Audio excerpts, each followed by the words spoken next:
मित्रों नमस्कार।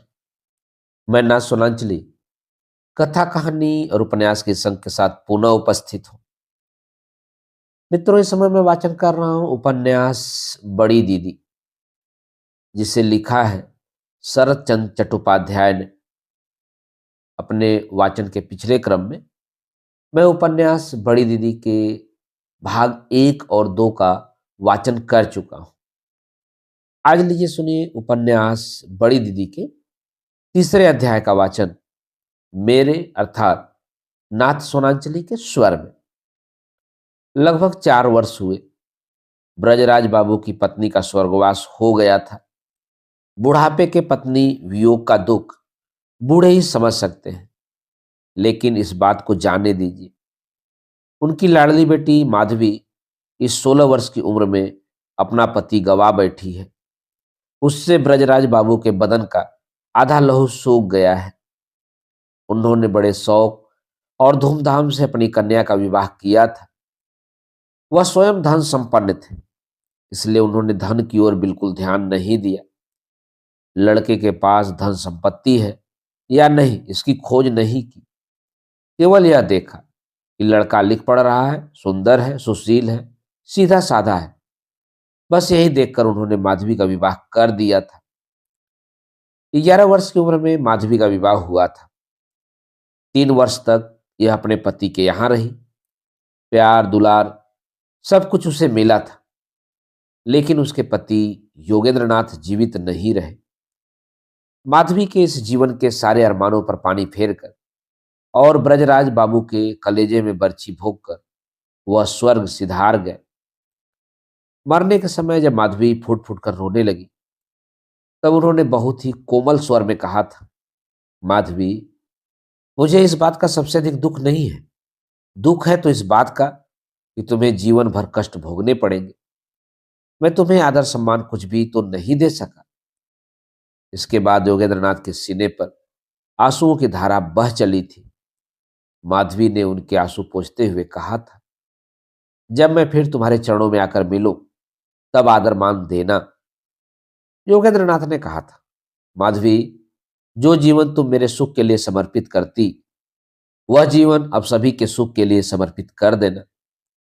जिनके चेहरे पर दुख और उदासी दिखाई दे, उसी चेहरे को प्रफुल्लित करने का प्रयत्न करना। और क्या कहूं माधवी। इसके बाद फिर आंसू मचलकर बहने लगे। माधवी ने उन्हें फिर पोंछ दिया। तुम सतपथ पर रहना। तुम्हारे पुण्य प्रताप से ही मैं तुम्हें फिर पा सकूंगा। तभी से माधवी बिल्कुल बदल गई है। क्रोध, द्वेष, हिंसा आदि जो भी उसके स्वभाव में शामिल थे, उन सबको उसने अपने स्वामी की चिता की भस्म के साथ साथ सदा सदा सर्वदा के लिए गंगा जल में प्रवाहित कर दिया है। जीवन में जो भी साध और आकांक्षाएं होती हैं, विधवा हो जाने पर कहीं चली नहीं जाती। जब मन में कोई साध सिर उठाती है, तो वह अपने स्वामी की बात सोचने लगती है। जब वह नहीं है, तब फिर यह सब क्यों? किसके लिए दूसरों से डाह करूं? किसके लिए दूसरों की आंखों के आंसू बहाऊं? और वह सब हीन प्रवृत्तियां उसमें कभी थी ही नहीं। वह बड़े आदमी की बेटी है। ईर्षा द्वेष उसने कभी सीखा भी नहीं था। उसके बगीचे में बहुत से फूल खिलते हैं। पहले वह उन फूलों की माला गूंथ कर अपने स्वामी के गले में पहनाती थी, लेकिन अब स्वामी नहीं है, इसलिए उसने फूलों के पेड़ पौधे कटवाए नहीं। अब भी उन पर उसी प्रकार फूल खिलते हैं, लेकिन वह धरती पर गिरकर मुरझा जाते हैं। अब वह उन फूलों की माला नहीं पिरोती। उन सबको इकट्ठा करके अंजलि भर भर कर दिन दुखियों में बांट देती है। जिनके पास नहीं है, उन्हीं को दे देती है। इसमें जरा भी कंजूसी नहीं करती, जरा भी मोह भारी नहीं करती। जिस दिन ब्रजबाबू की पत्नी परलोक सिधारी, उसी दिन से इस घर में कोई व्यवस्था नहीं रह गई थी। सभी लोग अपनी अपनी चिंता में रहते। कोई किसी की ओर ध्यान न देता। सभी के लिए एक एक नौकर मुकर्रर था। हर नौकर केवल अपने मालिक का काम करता था। रसोई घर में रसोइया भोजन बनाता और एक बड़े अन्न सत्र की तरह सब अपनी अपनी पत्तल बिछाकर बैठ जाते। किसी को खाना मिल पाता, किसी को नहीं मिल पाता। कोई इस बात को जानने का प्रयत्न भी नहीं करता कि किसे खाना मिला और किसे नहीं मिला। लेकिन जिस दिन माधवी भादो मास की गंगा की तरह अपना रूप, स्नेह और ममता लेकर अपने पिता के घर लौट आई, उसी दिन से घर में एक नया बसंत लौट आया। सभी लोग उसे बड़ी बहन कहकर पुकारते हैं। घर का पालतू कुत्ता तक शाम को एक बार बड़ी बहन को अवश्य देखना चाहता है। मानो इतने आदमियों में से उसने भी एक को स्नेहमयी और दयामयी मानकर चुन लिया है। घर के मालिक से लेकर नायब, गुमास्ते, दास दासियां बड़ी दीदी पर ही निर्भर रहते हैं। कारण कुछ भी हो, लेकिन सभी के मन में यह धारणा बैठ गई है कि बड़ी दीदी पर हमारा कुछ विशेष अधिकार है। स्वर्ग का कल्पतरु हम में से किसी ने कभी नहीं देखा। यह भी नहीं जानते कि कभी देख पाएंगे या नहीं, इसलिए उसके बारे में कुछ कह नहीं सकते। लेकिन ब्रजबाबू की गृहस्थी के सभी लोगों ने एक कल्पवृक्ष पा लिया है। उसी कल्पवृक्ष के नीचे आकर वह हाथ फैलाते हैं और मनचाही वस्तु पाकर हंसते हुए लौट जाते हैं। इस प्रकार के परिवार के बीच सुरेंद्रनाथ ने एक नए ढंग का जीवन व्यतीत करने का मार्ग देखा। जब सभी लोगों ने सारा भार एक ही व्यक्ति पर डाल रखा है, तो उसने भी वैसा ही किया। लेकिन अन्य लोगों की अपेक्षा उसकी धारणा कुछ और ही प्रकार की है। वह सोचता है कि बड़ी दीदी नाम का एक जीवित पदार्थ इस घर में रहता है।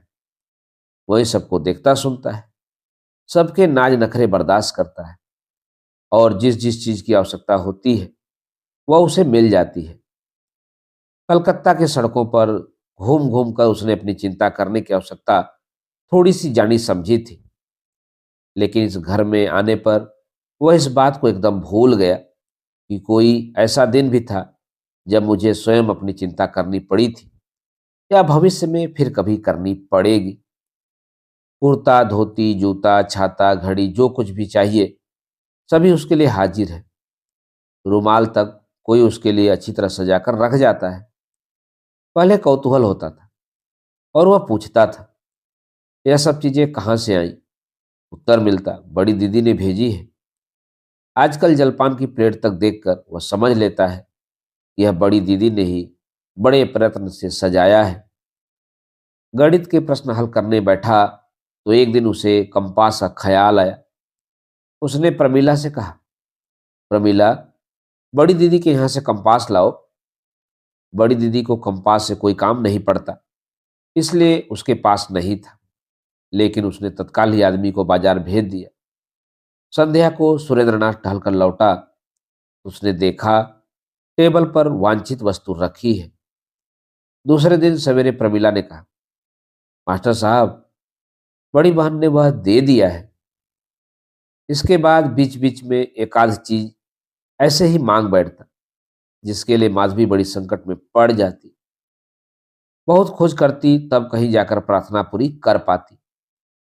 फिर भी यह कभी न कहती कि मैं यह चीज नहीं दे सकूंगी। कभी वह अचानक ही प्रमिला से कह बैठता, बड़ी दीदी से 5 पुरानी धोतियां ले आओ, भिखारियों को देनी है। नई और पुरानी धोतियां छांटने की फुर्सत माधवी को हर समय नहीं रहती, इसलिए वह पहनने के ही 5 धोतियां भेज देती और फिर ऊपर की खिड़की से देखती कि 4-5 गरीब जय जयकार करते चले जा रहे हैं। उन लोगों को कपड़े मिल गए हैं।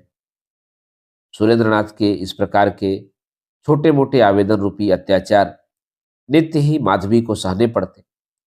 लेकिन धीरे धीरे माधवी को इन सब बातों का ऐसा अभ्यास हो गया कि अब उसे कभी ख्याल ही नहीं आता कि उसके घर में कोई नया आदमी आकर नित्य प्रति के कामों में नई तरह के छोटे मोटे उपद्रव मचा रहा है।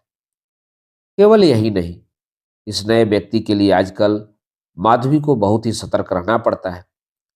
काफी खोज खबर लेनी पड़ती है। यदि वो अपनी जरूरत की सभी चीजें स्वयं मांग लिया करता तो माधवी की मेहनत आधी कम हो जाती। लेकिन सबसे बड़ी चिंता की बात यह है कि वह अपने लिए कभी कोई चीज मांगता ही नहीं। पहले माधवी यह नहीं जान सकी कि सुरेंद्रनाथ उदासीन प्रकृति का आदमी है। सुबह की चाय ठंडी हो जाती और वह पीता ही नहीं। जलपान को छूने तक का उसे ध्यान न रहता। कभी कभी कुत्ते को खिला देता। खाने बैठता तो खाने की चीजों का रत्ती भर भी सम्मान न करता। एक और हटाकर नीचे डालकर छिपाकर रख जाता, जैसे उसे कोई भी चीज न रुचती हो। नौकर चाकर कहते, भास्कर साहब तो पागल है, न कुछ देखते हैं न कुछ जानते हैं, बस किताब लिए बैठे रहते हैं। ब्रज बाबू बीच बीच में पूछते कि नौकरी की कोई व्यवस्था हुई या नहीं। सुरेंद्र इस प्रश्न का कुछ यूं ही सा उत्तर दे दिया करता। माधवी यह सब बातें अपने पिता से सुनती और समझ जाती कि मास्टर साहब नौकरी पाने का रत्ती भर प्रयत्न नहीं करते, इच्छा भी नहीं है, जो कुछ मिल गया उसी से संतुष्ट है। सवेरे 10 बजे ही बड़ी बहन की ओर से स्नान और भोजन का तकाजा आ जाता। अच्छी तरह भोजन न करने पर बड़ी दीदी की ओर से प्रमिला आकर शिकायत कर जाती। अधिक रात तक किताब लिए बैठे रहने पर नौकर आकर गैस की चाबी बंद कर देता। मना करने पर अनसुना कर देता। कहता, बड़ी दीदी का हुक्म है। एक दिन माधवी ने अपने पिता से हंसते हुए कहा, बाबूजी, जैसी प्रमिला है ठीक वैसे ही उसके मास्टर साहब हैं। दोनों ही बच्चे हैं। जिस तरह प्रमिला नहीं समझती कि उसे कब किस चीज की आवश्यकता है, कब खाना चाहिए, कब क्या काम करना उचित है, उसके मास्टर भी वैसे ही हैं। अपनी आवश्यकताओं को भी नहीं जानते, फिर भी असमय ऐसी चीज मांग बैठते हैं कि होश हवास ठीक रहने की हालत में कोई व्यक्ति उसे नहीं मांग सकता। ब्रज बाबू कुछ समझ नहीं सके, माधवी के मुंह की ओर देखते रहे। माधवी ने हंसते हुए पूछा, तुम्हारी बेटी प्रमिला समझती है कि उसे कब किस चीज की जरूरत है? नहीं समझती। और असमय उत्पात करती है? हाँ, सो तो करती है। मास्टर साहब भी ऐसा ही करते हैं। ब्रज बाबू ने हंसते हुए कहा, मालूम होता है कि लड़का कुछ पागल है। पागल नहीं है, जान पड़ता है किसी बड़े आदमी के लड़के हैं। ब्रज बाबू ने चकित होकर पूछा, कैसे? माधवी जानती नहीं थी, केवल समझती थी। सुरेंद्र अपना एक भी काम स्वयं नहीं कर सकता था। वह हमेशा दूसरों पर निर्भर रहता था। अगर कोई दूसरा कर देता है तो काम हो जाता है, और अगर नहीं करता तो नहीं होता। कार्य करने की क्षमता न होने के कारण ही माधवी उसे जान गई है। वह सोचती है कि आरंभ से ही उसमें काम करने की आदत नहीं है। विशेष रूप से उसके नए ढंग से खाना खाने के तरीकों ने माधवी को और भी अधिक चकित कर दिया है। खाने की कोई भी चीज उसे अपनी ओर पूरी तरह आकर्षित नहीं कर पाती। कोई भी चीज वह भरपेट नहीं खाता। किसी भी चीज के खाने की रुचि नहीं होती। उसका यह बूढ़ों जैसा वैराग्य, बच्चों जैसी सरलता, पागलों जैसी उपेक्षा, कोई खाने को दे देता है तो खा लेता है, नहीं देता है तो नहीं खाता। यह सब माधवी को बहुत ही रहस्यपूर्ण जान पड़ता, और इसलिए उसके मन में उसके प्रति दया और करुणा जाग उठी है। वह किसी की ओर देखता नहीं। इसका कारण लज्जा नहीं, बल्कि उसे आवश्यकता ही नहीं होती, इसलिए वह किसी की ओर नहीं देखता है। लेकिन जब उसे आवश्यकता होती है तो उसे समय और असमय का ध्यान ही नहीं रहता। एकदम बड़ी दीदी के पास उसका निवेदन आ पहुंचता है। उसे सुनकर माधवी मुस्कुराती है और सोचती है कि यह आदमी बिल्कुल बालकों जैसा सरल सीधा साधा है। मित्रों, अभी आप सुन रहे थे उपन्यास बड़ी दीदी के तीसरे अध्याय का वाचन। अब लीजिए सुनिए उपन्यास बड़ी दीदी के चौथे अध्याय का वाचन मेरे अर्थात नासुरांचली के स्वर में। मनोरमा माधवी की सहेली है। बहुत दिनों से उसने मनोरमा को कोई पत्र नहीं लिखा था। अपने पत्र का उत्तर न पाकर मनोरमा रूठ गई थी। आज दोपहर को कुछ समय निकालकर माधवी उसे पत्र लिखने बैठी थी। तभी प्रमिला ने आकर पुकारा, बड़ी दीदी। माधवी ने सिर उठाकर पूछा, क्या है री? मास्टर साहब का चश्मा कहीं खो गया है, एक चश्मा दो। माधवी हंस पड़ी, बोली, जाकर अपने मास्टर साहब को कह दे कि क्या मैंने चश्मों की कोई दुकान खोल रखी है। प्रमिला दौड़कर जाने लगी तो माधवी ने उसे पुकारा, कहाँ जा रही है? उसे कहने, इसके बजाय गुमास्ता जी को बुला ला। प्रमिला जाकर गुमास्ता जी को बुला लाई। माधवी ने उससे कहा, मास्टर साहब का चश्मा खो गया है, उन्हें एक अच्छा सा चश्मा दिलवा दो। गुमास्ता जी के चले जाने के बाद वह फिर मनोरमा को पत्र लिखने लगी। पत्र के अंत में उसने लिखा, प्रमिला जी के लिए बाबूजी ने एक टीचर रखा है। उसे आदमी भी कह सकते हैं और छोटा बालक भी कह सकते हैं। ऐसा जान पड़ता है कि इससे पहले वह घर से बाहर कभी नहीं रहा। संसार क्या है कुछ भी नहीं जानता। अगर उसका ध्यान न रखा जाए, उसकी देख रेख न की जाए, तो पल भर भी उसका काम नहीं चल सकता। मेरा लगभग आधा समय उसने छीन रखा है। तुम्हें पत्र कब लिखूं? अगर तुम जल्दी आई तो मैं इस अकर्मण आदमी को दिखा दूंगी। ऐसा निकम्मा और नकारा आदमी तुमने अपने जीवन में नहीं देखा होगा। खाना दिया जाता है तो खा लेता है, वरना चुपचाप उपवास करके रह जाता है। शायद दिन भर भी उसे इस बात का ध्यान नहीं आता कि उसने खाना खाया है या नहीं। एक दिन भी वह अपना काम अपने आप नहीं कर सकता।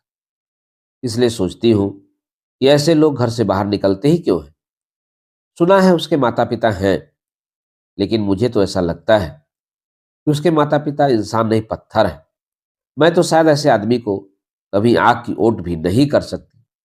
मनोरमा ने मजाक करते हुए उत्तर दिया, तुम्हारे पत्र के अन्य समाचारों के साथ यह भी मालूम हुआ कि तुमने अपने घर में एक बंदर पाल लिया है और तुम उसकी सीता देवी बन बैठी हो। फिर भी सावधान किए देती हूं, तुम्हारी मनोरमा। पत्र पढ़कर माधवी उदास हो गई। उसने उत्तर में लिख दिया, तुम मुंह जली हो, इसलिए वह नहीं जानती कि किसके साथ कैसा मजाक करना चाहिए। प्रमिला से माधवी ने पूछा, तुम्हारे मास्टर का चश्मा कैसा रहा? प्रमिला ने कहा, ठीक रहा। मास्टर साहब उस चश्मे को लगाकर खूब मजे से पढ़ते हैं, इसी से मालूम हुआ। उन्होंने खुद कुछ नहीं कहा? माधवी ने पूछा, नहीं कुछ नहीं। कुछ भी नहीं कहा? अच्छा है या बुरा है? नहीं, कुछ भी नहीं कहा। माधवी का हर समय प्रफुल्लित होने वाला चेहरा पल भर के लिए उदास हो गया, लेकिन फिर तुरंत ही हंसते हुए बोली, अपने मास्टर साहब से कह देना कि अपना चश्मा फिर कहीं न खो दे। अच्छा कह दूंगी। धत पगली, भला ऐसी बातें भी कहीं कही जाती हैं? शायद वो अपने मन में कुछ ख्याल करने लगे हों। तो फिर कुछ भी न कहो। हाँ, कुछ भी मत कहना। शिवचंद्र माधवी का भाई है। एक दिन माधवी ने उससे पूछा, जानते हो प्रमिला के मास्टर रात दिन क्या पढ़ते रहते हैं? शिवचंद्र बीए पढ़ता है। प्रमिला के तुक्ष मास्टर जैसों को वह कुछ समझता ही नहीं था। उपेक्षा से बोला, कुछ नाटक उपन्यास पढ़ते रहे होंगे, और क्या पढ़ेंगे। लेकिन माधवी को इस बात पर विश्वास नहीं हुआ। उसने प्रमिला के द्वारा सुरेंद्र की एक पुस्तक चोरी से मंगवा ली और अपने भाई के हाथ में देकर बोली, मुझे तो यह नाटक या उपन्यास नहीं दिखाई देता। शिवचंद्र ने सारी पुस्तक उलट पुलट कर देखी, लेकिन उसकी समझ में कुछ नहीं आया। बस इतना ही समझ पाया कि वह इस पुस्तक का एक भी अक्षर नहीं जानता और यह कोई गणित की पुस्तक है। लेकिन बहन के सामने अपना सम्मान नष्ट न करने की इच्छा नहीं हुई। उसने कहा, यह गणित की पुस्तक है, स्कूल में छोटी क्लासों में पढ़ाई जाती है। दुखी होकर माधवी ने पूछा, क्या यह किसी ऊंची क्लास की पुस्तक नहीं है? क्या कॉलेज में पढ़ाई जाने वाली पुस्तक नहीं है? शिवचंद्र ने रूखे स्वर से उत्तर दिया, नहीं, बिल्कुल नहीं। लेकिन उस दिन से शिवचंद्र सुरेंद्रनाथ के सामने कभी नहीं पढ़ता।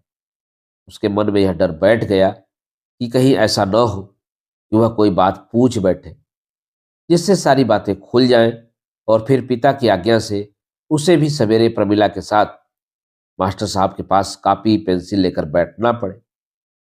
कुछ देर बाद माधवी ने पिता से कहा, बाबूजी, मैं कुछ दिनों के लिए काशी जाऊंगी। ब्रज बाबू चिंतित हो उठे। क्यों बेटी, तुम काशी चली जाओगी तो इस गृहस्थी का क्या होगा? माधवी हंसकर बोली, मैं लौट आऊंगी, हमेशा के लिए थोड़े ही जा रही हूं। माधवी तो हंस पड़ी, लेकिन पिता की आंखें छलक उठी। माधवी ने समझ लिया कि ऐसा कहना उचित नहीं हुआ। बात संभालने के लिए बोली, सिर्फ कुछ दिन घुमाऊंगी तो चली जाओ बेटी। लेकिन बेटी, यह गृहस्थी तुम्हारे बिना नहीं चलेगी। मेरे बिना गृहस्थी नहीं चलेगी? चलेगी क्यों नहीं बेटी, जरूर चलेगी, लेकिन उसी तरह जिस तरह पतवार के टूट जाने पर नाव बहाव की ओर बहने लगती है। लेकिन काशी जाना बहुत ही आवश्यक था। वहां उसकी विधवा ननद अपने इकलौते बेटे के साथ रहती है। उसे एक बार देखना जरूरी है। काशी जाने के दिन उसने हर एक को बुलाकर गृहस्थी का भार सौंप दिया। किसी दासी को बुलाकर पिता, भाई और प्रमिला की विशेष रूप से देखभाल करने की हिदायत दी। लेकिन मास्टर साहब के बारे में किसी से कुछ नहीं कहा। ऐसा उसने भूलकर नहीं, बल्कि जानबूझकर किया था। इस समय उस पर उसे गुस्सा भी आ रहा था। माधवी ने उसके लिए बहुत कुछ किया है, लेकिन इस समय उसने मुंह से एक शब्द भी कहकर कृतज्ञता प्रकट नहीं की। इसलिए माधवी विदेश जाकर इस निकम्मे संसार से अनजान और उदासीन मास्टर को जतलाना चाहती है कि मैं भी कोई चीज हूं। जरा सा मजाक करने में हर्ज ही क्या है? यह देख लेने में हानि ही क्या है कि उसके यहाँ न होने पर मास्टर के दिन किस तरह कटते हैं। इसलिए वह काशी जाते समय किसी से सुरेंद्र के संबंध में कुछ भी नहीं कह गई। सुरेंद्रनाथ उस समय कोई प्रॉब्लम सॉल्व कर रहा था। प्रमिला ने कहा, रात को बड़ी बहन काशी चली गई। प्रमिला की बात उसके कानों तक नहीं पहुंची। उसने इस बात पर कोई ध्यान ही नहीं दिया। लेकिन 3 दिन के बाद जब उसने देखा कि 10 बजे भोजन के लिए कोई आग्रह नहीं करता, किसी किसी दिन 1 और 2 बज जाते हैं, नहाने के बाद धोती पहनते समय पता चलता है कि धोती पहले की तरह साफ नहीं है, जलपान की प्लेट पहले की तरह सजाई हुई नहीं है, रात को गैस की चाबी बंद करने के लिए अब कोई नहीं आता, पढ़ने की झोंक में रात के 2 और 3 बज जाते हैं, सुबह जल्दी नींद नहीं खुलती, उठने में देर हो जाती है, दिन भर नींद आंखों की पलकें छोड़कर जाना नहीं चाहती और शरीर मानो बहुत ही शिथिल हो गया है। तब उसे पता चला कि इस गृहस्थी में कुछ परिवर्तन हो गया है। जब इंसान को गर्मी महसूस होती है, तब वह पंखे की तलाश करता है। सुरेंद्रनाथ ने पुस्तक पर से नजर हटाकर पूछा, क्यों प्रमिला, क्या बड़ी दीदी यहाँ नहीं है? उसने कहा, वह काशी गई है। ओह, तभी तो। 2 दिन के बाद उसने अचानक प्रमिला की ओर देखकर पूछा, बड़ी दीदी कब आएंगी? सुरेंद्रनाथ ने फिर पुस्तक की ओर ध्यान लगा दिया और इस तरह 4-5 दिन और बीत गए। सुरेंद्रनाथ ने पेंसिल पुस्तक के ऊपर रखकर पूछा, प्रमिला, 1 महीने में और कितने दिन बाकी हैं? बहुत दिन। पेंसिल उठाकर सुरेंद्रनाथ ने चश्मा उतारा, उसके दोनों शीशे साफ किए और फिर खाली आंखों से पुस्तक की ओर देखने लगा। दूसरे दिन उसने पूछा, प्रमिला, तुम बड़ी दीदी को चिट्ठी नहीं लिखती? लिखती क्यों नहीं? जल्दी आने के लिए नहीं लिखा? नहीं। सुरेंद्रनाथ ने गहरी सांस लेकर कहा, तभी तो। प्रमिला बोली, मास्टर साहब, अगर बड़ी दीदी आ जाए तो अच्छा होगा। हाँ, अच्छा होगा। आने के लिए लिख दो? हाँ, लिख दो। सुरेंद्रनाथ ने खुश होकर कहा, आपके बारे में भी लिख दो? लिख दो। उसे उसे लिख दो कहने में किसी प्रकार की दुविधा महसूस नहीं हुई, क्योंकि वह कोई भी लोक व्यवहार नहीं जानता। उसकी समझ में यह बात बिल्कुल नहीं आई कि बड़ी दीदी से आने के लिए अनुरोध करना उसके लिए उचित नहीं है, सुनने में भी अच्छा नहीं लगता।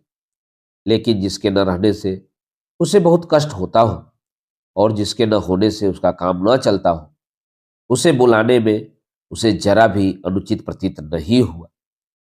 इस संसार में जिन लोगों में कौतूहल कम होता है, वह साधारण मानव समाज से कुछ बाहर होते हैं।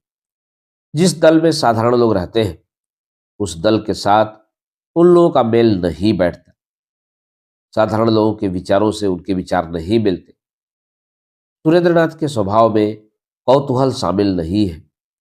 उसे जितना जानना आवश्यक होता है, वह बस उतना ही जानने की चेष्टा करता है। इससे बाहर अपनी इच्छा से एक कदम भी नहीं रखना चाहता। इसके लिए उसे समय भी नहीं मिल पाता। इसलिए उसे बड़ी दीदी के बारे में भी कुछ मालूम नहीं था।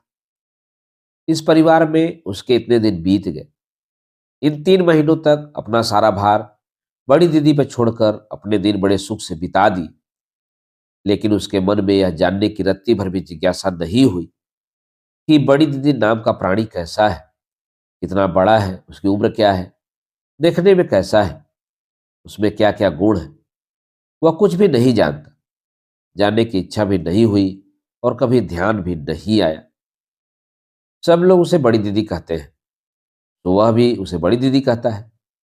सभी उसे स्नेह करते हैं, उसका सम्मान करते हैं, वह भी करता है।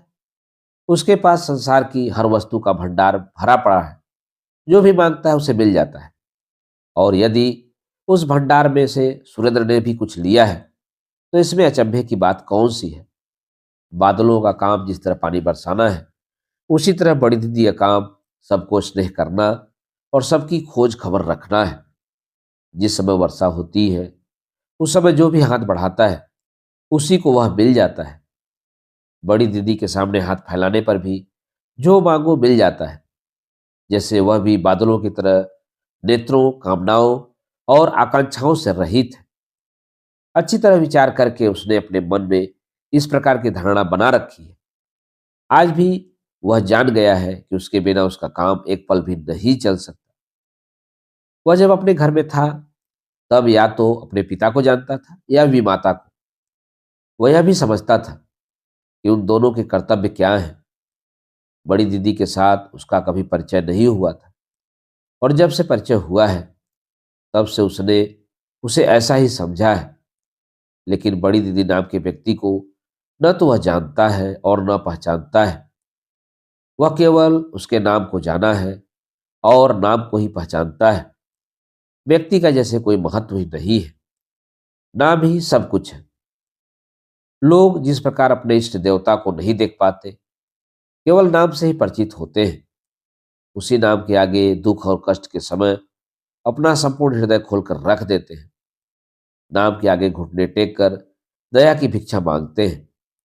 आंखों में आंसू आते हैं तो पोंछ डालते हैं, और फिर सुनी सुनी नजरों से किसी को देखना चाहते हैं, लेकिन दिखाई नहीं देता। अस्पष्ट जीवा केवल दो एक अस्फुट शब्दों का उच्चारण करके ही रुक जाती है।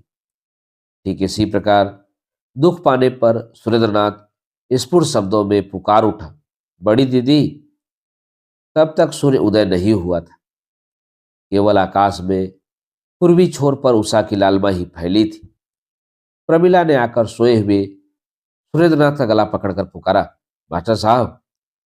सुरेंद्रनाथ की निज से बोझिल पलकें खुल गई। क्या है प्रमिला? बड़ी दीदी आ गई। सुरेंद्रनाथ उठकर बैठ गया। प्रमिला का हाथ पकड़कर बोला, चलो देखाएं। बड़ी दीदी को देखने की इच्छा उसके मन में किस तरह पैदा हुई, कहा नहीं जा सकता। और यह भी समझ में नहीं आता कितने दिनों के बाद यह इच्छा क्यों पैदा हुई। प्रमिला का हाथ थामकर आंखें मलता हुआ अंदर चला गया। माधवी के कमरे के सामने पहुंचकर प्रमिला ने पुकारा, बड़ी दीदी। बड़ी दीदी किसी काम में लगी थी, बोली, क्या है प्रमिला? मास्टर साहब। वह दोनों कमरे में पहुंच चुके थे। माधवी हड़बड़ाकर खड़ी हो गई और सिर पर एक हाथ लंबा घूंघट खींचकर जल्दी से एक कोने में खिसक गई। सुरेंद्रनाथ ने कहा, बड़ी दीदी, तुम्हारे चले जाने पर मैं बहुत कष्ट में। माधवी ने घूंघट की आड़ में अत्यंत लज्जा के कारण अपनी जीभ काटकर मन ही मन कहा, छी छी। तुम्हारे चले जाने पर? माधवी मन ही मन कह उठी, कितनी लज्जा की बात है। फिर धीरे से बड़ी नरमी से बोली, प्रमिला, मास्टर साहब से बाहर जाने के लिए कह दे। प्रमिला छोटी होने पर भी अपनी बड़ी दीदी के व्यवहार को देखकर समझ गई कि यह काम अच्छा नहीं हुआ। बोली, चलिए मास्टर साहब। सुरेंद्र कुछ देर हक्का बक्का खड़ा रहा, फिर बोला, चलो। वह अधिक बातें नहीं करना जानता था और अधिक बातें करना भी नहीं चाहता था। लेकिन दिन भर बादल छाए रहने के बाद जब सूर्य निकलता है, तो जिस तरह बरबस सब लोग उसकी ओर देखने लगते हैं, और पल भर के लिए उन्हें इस बात का ध्यान ही नहीं रहता कि सूर्य को देखना उचित नहीं है या उसकी ओर देखने से उसकी आंखों में पीड़ा होगी।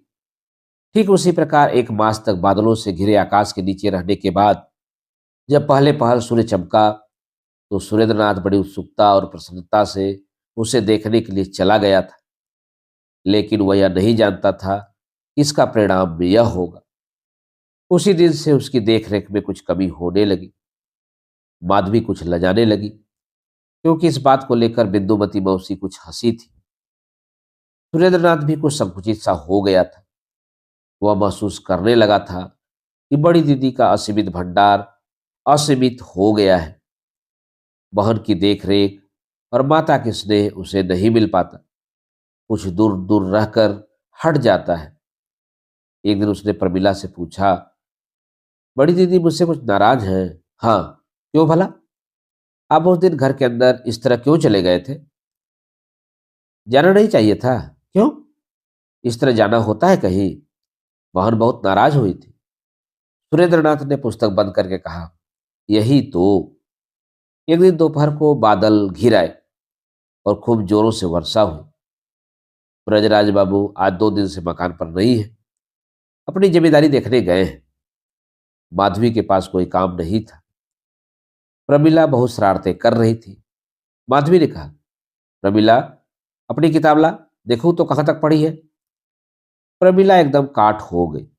माधवी ने कहा, जा किताब ले आ, रात को लाऊंगी। नहीं, अभी ला।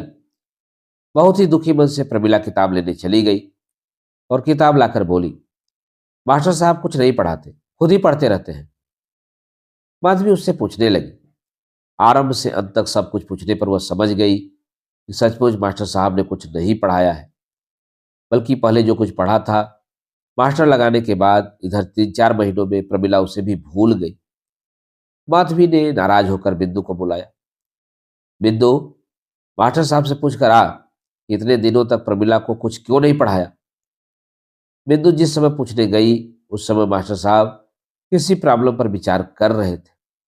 बिंदु ने कहा, मास्टर साहब, बड़ी दीदी पूछ रही है कि आपने प्रमिला को कुछ पढ़ाया क्यों नहीं। लेकिन मास्टर साहब को कुछ सुनाई नहीं दिया। बिंदु ने फिर जोर से पुकारा, मास्टर साहब। क्या है? बड़ी दीदी कहती है। क्या कहती है? प्रमिला को पढ़ाया क्यों नहीं।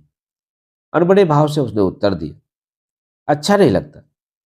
बिंदु ने सोचा यह तो कोई बुरी बात नहीं है, इसलिए उसने यही बात जाकर माधवी को बताया। माधवी का गुस्सा और भी बढ़ गया। उसने नीचे जाकर और दरवाजे की आड़ में खड़े होकर बिंदु से पूछवाया, प्रमिला को बिल्कुल ही क्यों नहीं पढ़वाया। 2-3 बार पूछे जाने पर सुरेंद्रनाथ ने कहा, मैं नहीं पढ़ा सकूंगा। माधवी सोचने लगी, यह क्या कह रहे हैं। बिंदु ने कहा, तो फिर आप यहाँ किस लिए रहते हैं? यहाँ न रहूं तो कहाँ जाऊं? तो फिर पढ़ाया क्यों नहीं? सुरेंद्रनाथ को अब होश आया, घूम कर बैठ गया और बोला, क्या कहती हो। बिंदु ने जो कुछ कहा था उसे दोहरा दिया। वह पढ़ती ही है, लेकिन आप भी कुछ देखते हैं। नहीं, मुझे समय नहीं मिलता। तो फिर किस लिए इस घर में रहते हैं? सुरेंद्रनाथ चुप होकर इस बात पर विचार करने लगा। तो फिर आप उसे नहीं पढ़ा सकेंगे? नहीं, मुझे पढ़ाना अच्छा नहीं लगता। माधवी ने अंदर से कहा, अच्छा तो बिंदु पूछो कि फिर वह इतने दिनों से यहाँ क्यों रह रहे हैं। बिंदु ने कह दिया। सुनते ही सुरेंद्रनाथ का प्रॉब्लम वाला जाल एकदम छिन्न भिन्न हो गया। वह दुखी हो उठा। कुछ सोचकर बोला, यह तो मुझसे बहुत बड़ी भूल हो गई। इस तरह लगातार 4 महीने तक भूल। हाँ, वही तो देख रहा हूं, लेकिन मुझे इस बात का इतना ख्याल नहीं था। दूसरे दिन प्रमिला पढ़ने नहीं आई। सुरेंद्रनाथ ने भी कोई ध्यान नहीं दिया। प्रमिला तीसरे दिन भी नहीं आई। वह दिन भी यूं ही बीत गया। जब चौथे दिन भी सुरेंद्रनाथ ने प्रमिला को नहीं देखा तो एक नौकर से कहा, प्रमिला को बुला लाओ। नौकर ने अंदर से वापस आकर उत्तर दिया, अब वो आपसे नहीं पढ़ेगी। तो फिर किससे पढ़ेगी? नौकर ने अपनी समझ लगाकर कहा, दूसरा मास्टर आएगा। उस समय लगभग 9 बजे थे। सुरेंद्रनाथ ने कुछ देर सोचा और फिर 2-3 किताबें बगल में दबाकर उठ खड़ा हुआ। चश्मा खाने में बंद करके मेज पर रख दिया और धीरे धीरे वहां से चल दिया। नौकर ने पूछा, मास्टर साहब, इस समय कहाँ जा रहे हैं? बड़ी दीदी से कह देना मैं जा रहा हूं, कि आप नहीं आएंगे। लेकिन सुरेंद्रनाथ यह बात नहीं सुन पाया। बिना कोई उत्तर दिए फाटक से निकल गया। 2 बज गए, लेकिन सुरेंद्रनाथ लौटकर नहीं आया। उस समय नौकर ने जाकर माधवी को बताया कि मास्टर साहब चले गए। कहाँ गए हैं? यह तो मैं नहीं जानता। 9 बजे ही चले गए थे। चलते समय मुझसे कह गए थे कि बड़ी दीदी से कह देना कि मैं जा रहा हूं। यह क्या रे? बिना खाए पिए चले गए? माधवी बेचैन हो उठी। उसने सुरेंद्रनाथ के कमरे में जाकर देखा, सारी चीजें ज्यों की त्यों रखी हैं। मेज के ऊपर खाने में बंद किया चश्मा रखा है, केवल कुछ किताबें नहीं है। शाम हो गई, फिर रात हो गई, लेकिन सुरेंद्र नहीं लौटा। दूसरे दिन माधवी ने नौकरों को बुलाकर कहा, अगर मास्टर साहब का पता लगाकर ले आओगे तो 10-10 रुपए इनाम में मिलेंगे। इनाम के लालच में वह लोग चारों ओर दौड़ पड़े, लेकिन शाम को लौटकर बोले, कहीं पता नहीं चला। प्रमिला ने रोते हुए पूछा, बड़ी दीदी वह क्यों चले गए? माधवी झिझक कर बोली, बाहर जा, रो मत। 2 दिन 3 दिन कर करके जैसे जैसे दिन बीतने लगे, माधवी की बेचैनी बढ़ने लगी। बिंदु ने कहा, बड़ी दीदी भला उसके लिए इतनी खोज और तलाश क्यों? क्या कलकत्ता शहर में कोई और मास्टर नहीं मिलेगा? माधवी झल्ला कर बोली, चल दूर हो। एक आदमी हाथ में बिना एक पैसा लिए चला गया है, और तू कहती है कि तलाश क्यों रही है? या कैसे पता चला कि उसके पास एक भी पैसा नहीं है? मैं जानती हूं, लेकिन तुझे इन सब बातों से क्या मतलब? बिंदु चुप हो गई। धीरे धीरे एक सप्ताह बीत गया। सुरेंद्र लौटकर नहीं आया तो माधवी ने एक तरह से अन्न जल का त्याग ही कर दिया। उसे ऐसा लगता था जैसे सुरेंद्र भूखा है। जो घर में चीज मांगकर नहीं खा सकता, वह बाहर दूसरे से क्या कभी कुछ मांगकर खा सकता है? उसे पूरा पूरा विश्वास था कि सुरेंद्र के पास खरीद कर कुछ खाने के लिए पैसे नहीं है, भीख मांगने की सामर्थ्य नहीं है। इसलिए या तो छोटे बालकों जैसी असहाय अवस्था में फुटपाथ पर बैठा रो रहा होगा, या किसी पेड़ के नीचे किताबों पर सिर रखे सो रहा होगा। जब ब्रज बाबू लौट कर आए और उन्होंने सारा हाल सुना तो माधवी से बोले, बेटी यह काम अच्छा नहीं हुआ। कष्ट के मारे माधवी अपने आंसू नहीं रोक पाई। उधर सुरेंद्रनाथ सड़कों पर घूमता रहा। 3 दिन तक तो बिना कुछ खाए ही बिता दिया। नल के पानी में पैसे नहीं लगते, इसलिए जब भूख लगती तो पेट भर नल से पानी पी लेता। एक दिन रात को भूख और थकान से निढाल होकर वह काली घाट की ओर जा रहा था। कहीं सुन लिया था कि वहां खाने को मिलता है। अंधेरी रात थी, आकाश में बादल घिरे हुए थे। चौरंगी मोड़ पर एक गाड़ी उसके ऊपर आ गई। गाड़ीवान ने किसी तरह घोड़े की रफ्तार रोक ली थी, इसलिए सुरेंद्र के प्राण तो नहीं गए, लेकिन सीने और बगल में बहुत गहरी चोट लग जाने से बेहोश होकर गिर पड़ा। पुलिस उसे गाड़ी पर बैठाकर अस्पताल ले गई। 4-5 दिन बेहोशी की हालत में बीतने के बाद एक दिन रात को उसने आंखें खोलकर पुकारा, बड़ी दीदी। उस समय मेडिकल कॉलेज का एक छात्र ड्यूटी पर था। सुनकर पास आ खड़ा हुआ। सुरेंद्र ने पूछा, बड़ी दीदी आई हैं? कल सवेरे आएंगी। बहुत तेज बुखार होने के कारण दिन भर छटपटाते रहने के बाद उसने एक आदमी से पूछा, क्या मैं अस्पताल में हूं? हाँ, क्यों? आप गाड़ी के नीचे दब गए थे। बचने की आशा तो है या नहीं? दूसरे दिन उसी छात्र ने पास आकर पूछा, यह आपका कोई परिचित या रिश्तेदार है? कोई नहीं। तब उस दिन रात को आप बड़ी दीदी कहकर किसे पुकार रहे थे? क्या वह यहाँ है? लेकिन वह नहीं आ सकेगी। मेरे पिताजी को समाचार भेज सकते हैं? हाँ, भेज सकता हूँ। सुरेंद्रनाथ ने अपने पिता का पता बता दिया। उस छात्र ने उसी दिन पत्र उन्हें लिख दिया। इसके बाद बड़ी दीदी का पता लगाने के लिए पूछा। अगर स्त्रियां आना चाहें तो बड़े आराम से आ सकती हैं, हम लोग उनका व्यवस्था कर सकते हैं। आपकी बड़ी दीदी का पता मालूम हो जाए तो उनको भी समाचार भेज सकता हूं, उसने कहा। सुरेंद्रनाथ ने कुछ देर तक सोचने के बाद ब्रजबाबू का पता बता दिया। मेरा मकान ब्रजबाबू के मकान के पास ही है। आज मैं उन्हें आपके बारे में बता दूंगा। अगर वह चाहेंगे तो देखने के लिए आ जाएंगे। सुरेंद्र ने कुछ नहीं कहा। उसने मन ही मन यह समझ लिया था कि बड़ी दीदी का आना असंभव है, लेकिन छात्र ने दया करके ब्रजबाबू के पास समाचार पहुंचा दिया। ब्रजबाबू ने चौंक कर पूछा, बच तो जाएगा ना? हाँ, पूरी आशा है। ब्रजबाबू ने घर के अंदर आकर अपनी बेटी से कहा, माधवी, जो सोचा था वही हुआ। सुरेंद्र गाड़ी के नीचे दब जाने के कारण अस्पताल में है। माधवी का समूचा व्यक्तित्व कांप उठा। उसने तुम्हारा नाम लेकर बड़ी दीदी कहकर पुकारा था, उसे देखने चलोगी?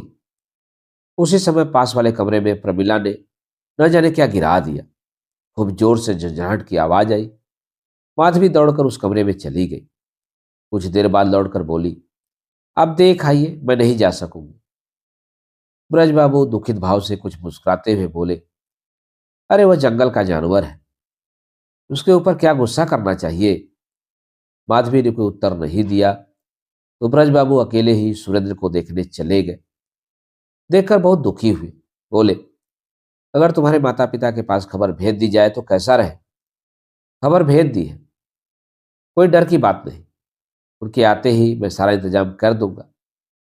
रुपए पैसे की बात सोचकर ब्रजबाबू ने कहा, मुझे उन लोगों का पता बता दो जिससे मैं ऐसा इंतजाम कर दूं कि उन लोगों को यहाँ आने में कोई असुविधा न हो। लेकिन सुरेंद्र इन बातों को अच्छी तरह न समझ सका। बोला, बाबूजी आ जाएंगे, उन्हें कोई असुविधा नहीं होगी। ब्रजबाबू ने घर लौटकर माधवी को सारा हाल सुना दिया। तब से ब्रजबाबू रोजाना सुरेंद्र को देखने के लिए अस्पताल जाने लगे। उनके मन में उसके लिए स्नेह पैदा हो गया था। एक दिन लौटकर बोले, माधवी तुमने ठीक समझा था, सुरेंद्र के पिता बहुत धनवान है। कैसे मालूम हुआ? माधवी ने उत्सुकता से पूछा। उसके पिता बहुत बड़े वकील हैं, वह कल रात आए हैं। माधवी चुप रही। सुरेंद्र घर से भाग आया था। ब्रजबाबू ने बताया, क्यों? उसके पिता के साथ आज बातचीत हुई थी, उन्होंने सारी बातें बताई। इसी वर्ष उसने पश्चिम के एक विश्वविद्यालय से सर्वोच्च सम्मान के साथ एमए पास किया है। वह विलायत जाना चाहता था, लेकिन लापरवाह और उदासीन प्रकृति का लड़का है। पिता को विलायत भेजने का साहस नहीं हुआ, इसलिए नाराज होकर घर से भाग आया था। अच्छा हो जाने पर वह उसे घर ले जाएंगे। निश्वास रोककर और उमड़ते हुए आंसुओं को पीकर माधवी ने कहा, यही अच्छा है। मित्रों, अभी आप सुन रहे थे उपन्यास बड़ी दीदी के चौथे अध्याय का वाचन मेरे अर्थात नासुनांचली के स्वर में। मित्रों, उपन्यास बड़ी दीदी के आगे के भागों का वाचन आप मेरे वाचन के अगले क्रम में सुन सकते हैं। तो जुड़े रहिए कथा कहानी और उपन्यास के साथ। धन्यवाद। नमस्कार।